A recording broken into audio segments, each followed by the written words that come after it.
in the area. The blessed well would be the focal point. There would be prayers or rounds at that. They would go around the well and pray.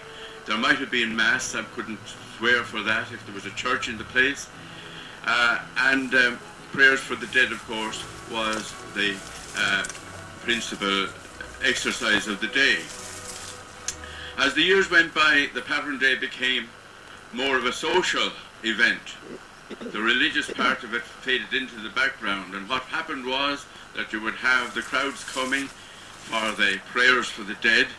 As soon as the prayers for the dead would be over, there would be games. There could be a hurling match or a tug-of-war contest, and there would be buying and selling cattle and sheep. So it was a sports day and a fair day as well as the Pattern Day.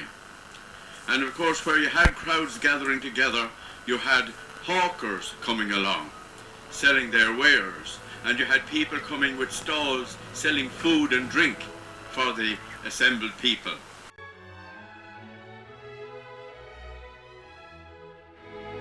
Now this is the grave of young Michael Owens that I mentioned earlier.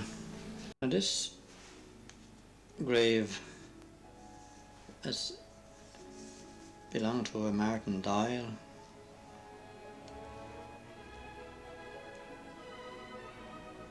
Tom Brick, and of course Tom Brick in Monfin was just across the little river. Now why Michael Owens should have been buried in this grave is another mystery. Some said it may have been. You see, he died in August in 1798. Now a young man to die in August would indicate that there must have been something wrong. Maybe he was killed, because it would have been in the height of the rebellion or the aftermath of it.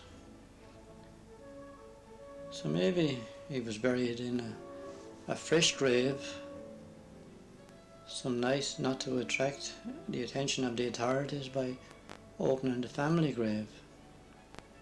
And then years later his name might have been added to the stone. Actually, you can't see it very well here, but the lettering of Michael Owens, it's different than the other lettering.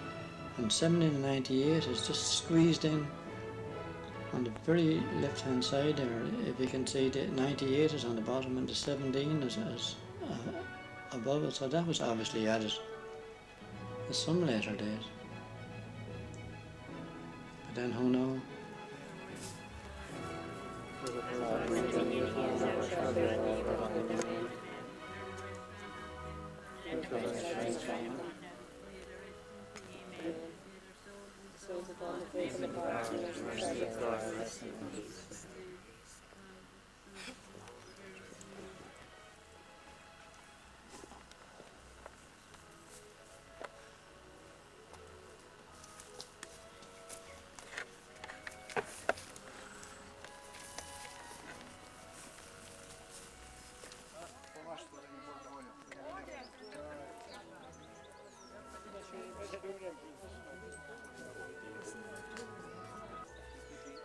We know who's going to win.